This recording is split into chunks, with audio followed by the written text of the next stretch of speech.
chapter from George Orwell's Down and Out in Paris and London, which describes a time when he decided to experiment by going to live in a dot house, and indeed in various dot houses around London.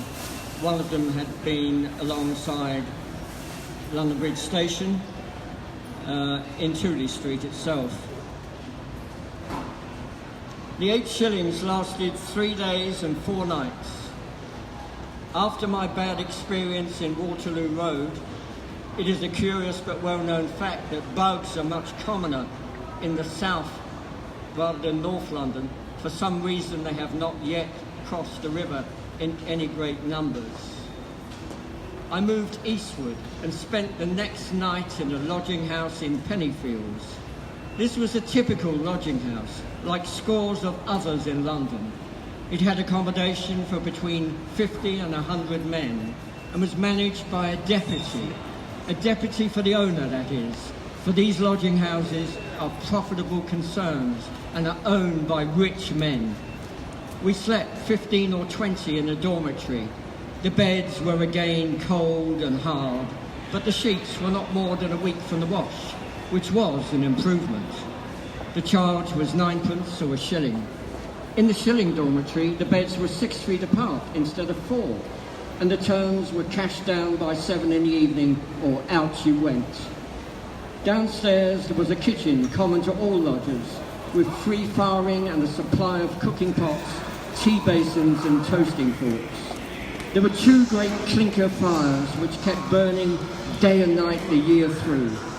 The work of tending the fires, sweeping the kitchen and making the beds was done by lodgers in rotation. One senior lodger, a fine Norman-looking stevedore named Steve, was known as head of the house and was arbiter of disputes and unpaid chucker-out. I liked the kitchen. It was a low-ceiled cellar deep underground, very hot and drowsy with coke fumes, and lighted only by the fires which cast black velvet shadows in the corners. Ragged washing hung on strings from the ceiling. Red-legged men, stevedores mostly, moved about the fires with cooking pots, some of them quite naked, for they had been laundering and were waiting for their clothes to dry. At night there were games of nap and draughts and songs. I'm a chap what's done wrong by my parents was a favourite, and so was another popular song about a shipwreck. Sometimes late at night, men would come in with a pail of winkles they had bought cheap and share them out. There was a general sharing of food, and it was taken for granted to feed men who were out of work. A little pale, wizened creature, obviously dying, referred to as poor Brown, been under the doctor and cut open 3 times, was regularly fed by the others. 2 or 3 of the lodgers were old-age pensioners. Till meeting them, I'd never realised that there are people in England who live on nothing but the old-age pension of 10 shillings a week. None of these old men had any resource whatever. One of them was talkative, and I asked him how he managed to exist. He said, well, there's 9p a night for your kip, that's 5 and 3p a week. Then there's 3p on Saturdays for a shave, that's 5 and 6. Then say you has an haircut once a month for 6p, that's another 3 and 6p a week. So you has about 4 and 4p for food and bacca. He could imagine no other expenses. His food was bread and margarine and tea.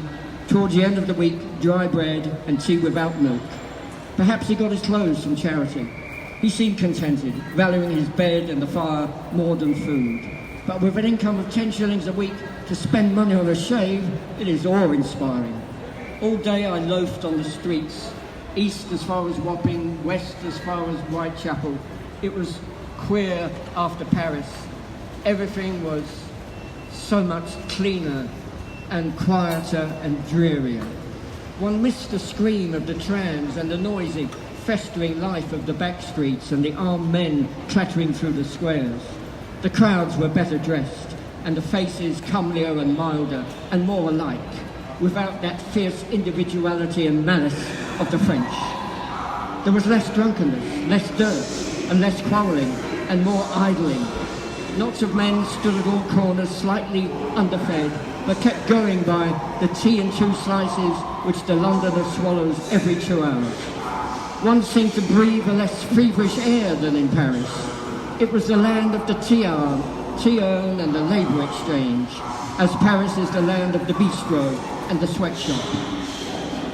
It was interesting to watch the crowds. The East London women are pretty. It is the mixture of blood, perhaps, and Limehouse was sprinkled with Orientals, Chinamen, Chittagonian Lascars, Dravidians selling scarves, even a few Sikhs, come goodness knows how. Here and there were street meetings. In Whitechapel, somebody called a singing evangel undertook to save you from hell for the charge of sixpence. In the East India Dock Road, the Salvation Army were holding a service. They were singing, "Anybody here like Sneaking Judas?" to the tune of "What's to be done with the drunken sailor?" On Tower Hill, two Mormons were trying to address a meeting. Round their platform struggled a mob of men, shouting and interrupting. Someone was denouncing them for polygamists. A lame, bearded man, evidently an atheist, had heard the word God and was heckling angrily. There was a confused uproar of voices. "My dear friends, if you don't let me finish what we were saying, that's right. Give him a say. Don't let go and argue. No, you answer me. Can you show me God? Show him. You show him me here. Then I'll believe in him." "Oh, shut up. Don't keep interrupting him. Interrupting yourself, being polygamist." "Well, there's a lot to be said for polygamy. Take the women out of industry. Anyway, my dear friends, if you just... No, don't you slip out of it. Have you seen God? Have you touched him? Have you shook hands with him?" "Oh, don't get on the argue. For Christ's sake, don't get on the argue," etc., etc. I listened for 20 minutes, anxious to learn something about Mormonism, but the meeting never got beyond shouts. It is the general fate of street meetings. In Middlesex Street, among the crowds at the market, a draggled, down-at-heel woman was hauling a brat of 5 by the arm. She brandished a tin trumpet in its face. The brat was squalling. "Enjoy yourself," yelled the mother. "What do you think I brought you out here for and brought you in trumpet and all? Do you want to go across my knee, you little bastard? You shall enjoy yourself." Some drops of spittle fell from the trumpet. The mother and the child disappeared, both bawling. It was all very queer after Paris. The last night that I was in the Pennyfields lodging house, there was a quarrel between two of the lodgers. A vile scene.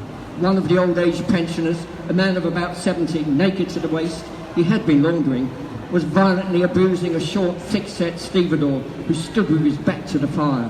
I could see the old man's face in the light of the fire, and he was almost crying with grief and rage. Evidently something very serious had happened. The old-age pensioner: "You, the stevedore, shut your mouth, you old codger, before I set about you." The old-age pensioner: "Just you try it on. I'm 30 years older than you, but it wouldn't take much to make me give you one of you and knock you into a bucket full of piss." The stevedore: "Then perhaps I wouldn't smash you up after all, you old codger." Thus, for 5 minutes, the lodgers sat round unhappy, trying to disregard the quarrel. The stevedore looked sullen, but the old man was growing more and more furious. He kept making little rushes at the other, sticking out his face and screaming from a few inches distant, like a cat on a wall, and spitting.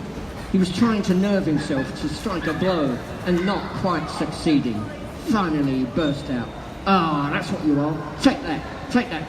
In your dirty gob and suck it. I'll smash you before I've done with you. That's what. You are a son of a whore. Lick that. Oh, that's what I think of you, you bastard." Whereat he suddenly collapsed on the bench, took his face in his hands, and began crying. The other man, seeing that public feeling was against him, went out. Afterwards, I heard Steve explaining the cause of the quarrel.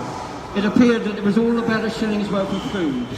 In some way, the old man had lost his store of bread and margarine, and so would have nothing to eat for the next 3 days, except what the others gave him in charity. The stevedore, who was in work and well-fed, had taunted him, hence the quarrel. When my money was down to 1 and 4pence, I went for a night to a lodging house in Bow, where the charge was only 8pence. One went down an area and through an alleyway into a deep, stifling cellar, 10 feet square. 10 men, navvies mostly, were sitting in the fierce glare of the fire. It was midnight, but the deputy's son, a pale, sticky child of 5, was there playing on the navvy's knees. An old Irishman was whistling to a blind bullfinch in a tiny cage. There were other songbirds there, tiny, faded things that had lived all their lives underground. The lodgers habitually made water in the fire to save going across the yard to the lavatory. As I sat at the table, I felt something stir near my feet, and looking down, saw a wave of black things moving slowly across the floor. They were black beetles. There were 6 beds in the dormitory, and the sheets marked in huge letters, stolen from number Bow Road, smelt loathsome. In the next bed to me lay a very old man, a pavement artist, with some extraordinary curvature of the spine that made him stick right out of bed, with his back a foot or 2 from my face. It was bare and marked with curious swirls of dirt, like a marble tabletop. During the night, a man came in drunk and was sick on the floor close to my bed. There were bugs too, not so bad as in Paris, but enough to keep one awake. It was a filthy place. Yet the deputy and his wife were friendly people and ready to make one a cup of tea at any hour of the day or night. Jazzman John Clarke, LB Live Station, London Bridge, Monday the 8th of October 2017. Part of the George Orwell Reading performance season.